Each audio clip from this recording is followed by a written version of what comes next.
Hey, welcome back to Work-Life Harmony.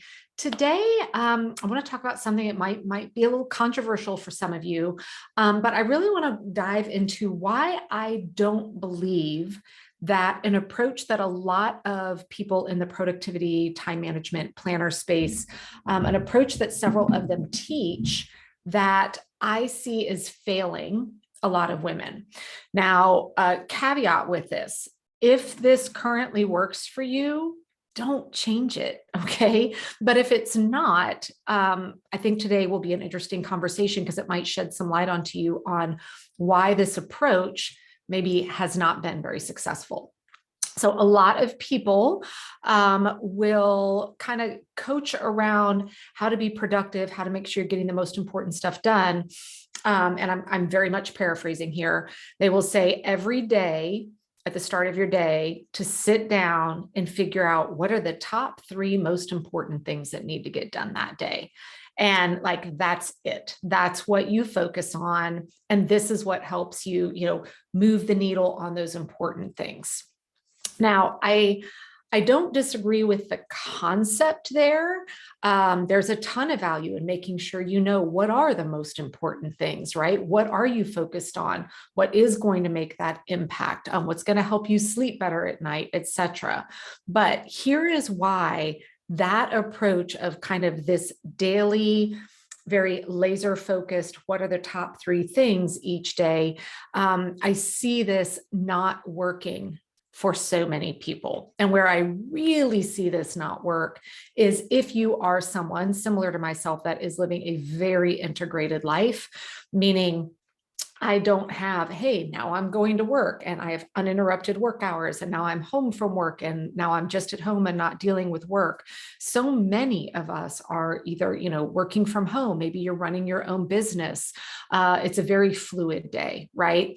And I don't have, 5 hours, 8 hours of time to sit down, focused and work where I can say, hey, these are the top 3 things I'm going to get done. And most people really don't today.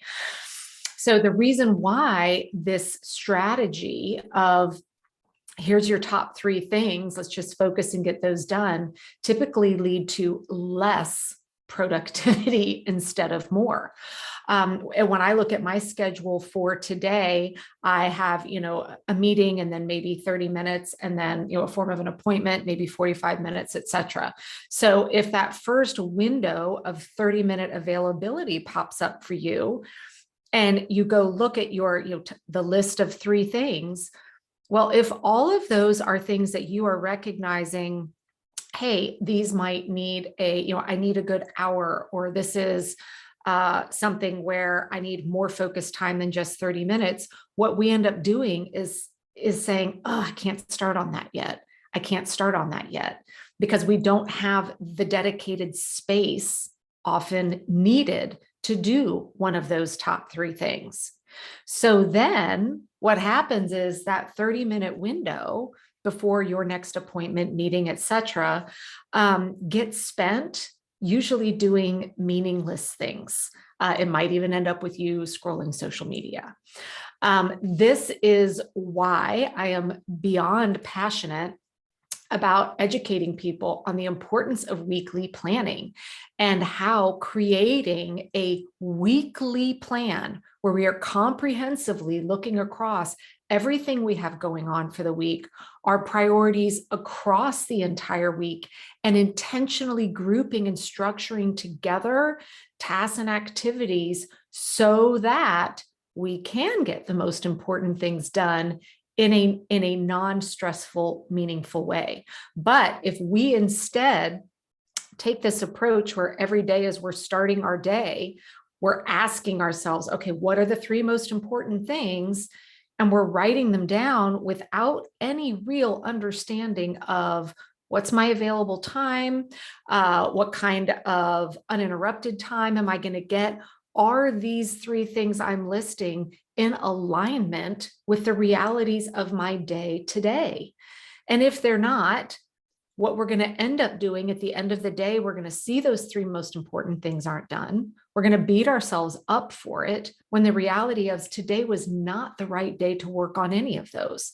And if you had done, constructive, intentional weekly planning, you may have instead picked today to get maybe 10 of those medium level, important but not urgent stuff done, because you knew tomorrow you were going to have windows of time where you needed in order to make progress on those most important things. There are days in my weeks where a lot of things are getting done, but none of them are the most important thing for the week. And that's okay, because that's a reality of living a very integrated life, which so many women do today. But on those days, I'm not beating myself up because I have a clear plan, making sure that over the course of the week, the top most important things, the things I've deemed as a priority for myself, both personally and professionally, are indeed getting done. So if you have been struggling to, if you've been trying this approach of wake up every day, list out the top three most important things, and you're feeling as though you're just not making progress on it, that is probably a clear sign for you that you really need to be checking out this concept of weekly planning. And if you want to see it in person, not live, but with me in person, I've actually got a very step-by-step guide available in the Pink Bee app, the app that I have out there in both Google Play and the App Store. There's no spaces there, the Pink Bee. And the intent is, as you are learning and growing with your weekly planning, you can pull the app out every week and plan alongside me.